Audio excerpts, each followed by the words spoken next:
అండి. ఈ వీడియోలో కట్టు చెంగులో క్లాత్ కొంచెం ఇదిగోండి 4 ఇంచెస్ ఉంటుంది అంతేను. మళ్ళీ పైన కింద అంచుల్లో కూడా బోర్డర్స్లో కూడా క్లాత్ పోతుంది. కొంచెం క్లాత్తో కూడా పైపింగ్ ఎలా చేసుకోవాలో కొత్తగా నేర్చుకునే వాళ్ళకి ఈజీగా చూపిస్తున్నాను అనమాట. ఫస్ట్ దీన్ని ఈ విధంగా హాఫ్కి ఫోల్డ్ చేసేసుకొని ఇక్కడ ఆరెంజ్ కలర్ క్లాత్ ఇంకా కనిపిస్తుంది కదండి. సో దాన్ని కనబడకుండా ఈ విధంగా ఫస్ట్ రెండిటిని జాయింట్ చేసుకోవాలన్నమాట. ఈ విధంగా జాయింట్ చేసుకొని ఇదిగోండి ఇక్కడ అంచు ఒకవైపు కట్ చేశాను, ఇంకోవైపు కూడా కట్ చేసేస్తున్నాను అనమాట. ఇక్కడ ఇంకా ఆరెంజ్ కలర్ క్లాత్ ఎక్సెస్ ఉంది కదా, దాన్ని కట్ చేసేసి ఇదిలా ఓపెన్ చేస్తే ఇక్కడ ఇలా ఉంటుందన్నమాట క్లాత్.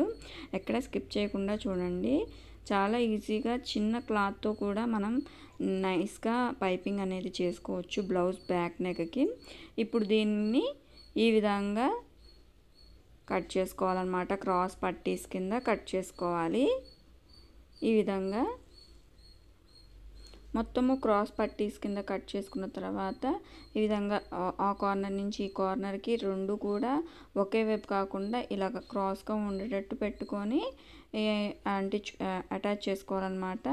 ఒక్కొక్కటి సేమ్ ఒకే విధంగా వస్తాయి అన్నమాట. సో చూసుకొని జాగ్రత్తగా రెండు కూడా ఇలాగ ఇంటూస్ మాదిరి ఉండేటట్టు పెట్టుకొని అటాచ్ చేసుకుంటే కొంచెం కూడా క్లాత్ అనేది వేస్ట్ అవ్వదన్నమాట. అందుకనే మొత్తం జాయింట్స్తో సహా చూపిస్తున్నాను. ఇక్కడ జాయింట్స్ చేసేటప్పుడు ఈ జాయింట్లు ఏమీ కనపడవండి పైపింగ్ చేశాక. ఇప్పుడు నెక్ మొత్తం నెక్ ఒక్కటే ఉంటుంది కదా, హ్యాండ్స్ కూడా జాయింట్ చేయనండి. నేను పైపింగ్ వేసాక హ్యాండ్స్ జాయింట్ చేస్తాను. ఇలా షోల్డర్స్ జాయింట్ చేసేసిన తర్వాత నెక్ వేస్తాం కదా, నెక్ పట్టి ఇలాగా మొత్తము కూడా వీడియోలో చూపిస్తున్నట్టు అటాచ్ చేసేసుకోవాలి. ఇక్కడ మొత్తం మనం క్రాస్గా పట్టీల కిందే కట్ చేసుకున్నాం కాబట్టి ఈజీగా అటాచ్ చేసేసుకోవచ్చు అనమాట. ఇక్కడ నా ఫోన్కి లైట్ ఉంటే క్లియరెన్స్ కనిపించట్లేదని లైట్ ఆఫ్ చేస్తున్నానండి. ప్రతి వీడియోలోనూ చెప్తున్నాను నేను ఈ విధంగా. చూడండి కరెక్ట్గా సరిపోయింది. ఇంకొంచెం ఎక్కువే క్లాత్ ఉందన్నమాట. ఇదిగోండి కరెక్ట్గా సరిపోయింది. కొంచెమే ఎక్కువ ఉంది. ఎక్కువైనా పర్వాలేదు, తక్కువ లేదు, సంతోషం. ఒకసారి తక్కువ అవుతుందండి. అప్పుడు నేను ఏం చేస్తానంటే పళ్ళు ఎటువైపు ఉంటుందో అటువైపు వేరే క్లాత్ వేసేసి కనపడే వరకు ఫ్రంట్ నెక్కి వచ్చే విధంగా పైపింగ్ అనేది చేస్తానన్నమాట.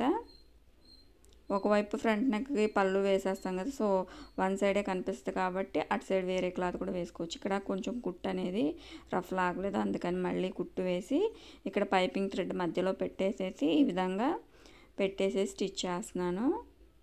మీకు కనుక అర్థమైతే ప్లీజ్ చిన్న లైక్ అయితే ఇవ్వండి. అలానే ఛానల్లో వీడియోస్ చూసి మీకు అర్థమైతే నచ్చితే ప్లీజ్ సబ్స్క్రైబ్ అయితే చేసుకోండి.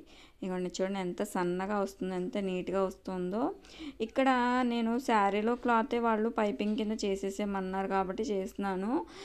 యాక్చువల్లీ బ్లౌజ్ మొత్తం హెవీ డిజైన్ ఉంది, అలానే శారీ కూడా సేమ్ ఇదే డిజైను.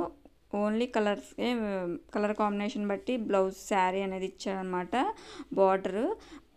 ఇట్లాంటి వాటికి ఏంటిది మనం ప్లెయిన్ క్లాత్ ఏదైతే ఉంటుందో దాంతో చేసినా బాగుంటుంది, లుక్ వస్తుంది. గోల్డ్ కలర్ కూడా అంత లుక్ రాదండి. ఇలా బ్లూ కలర్ ప్లెయిన్ క్లాత్తో చేస్తే లుక్ వస్తుంది అనమాట. లేదు మొగ్గలు అట్లాంటివి పెట్టుకుంటే బాగుంటుంది.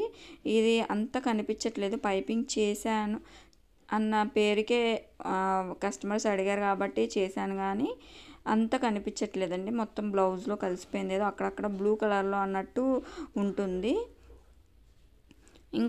ఇంకొక రవ్వ ఎక్కువ క్లాత్ కట్ చేసుకొని కుచ్చు పెట్టుకున్న బాగుంటుంది అనమాట. ఇలాగొస్తే చూడండి ఎంత సన్నగా వేసుకోవచ్చో. మీకు కనుక ఈ వీడియో నచ్చితే ప్లీజ్ లైక్ చేసి ఛానల్ని అయితే సబ్స్క్రైబ్ చేసుకోండి. Thank you.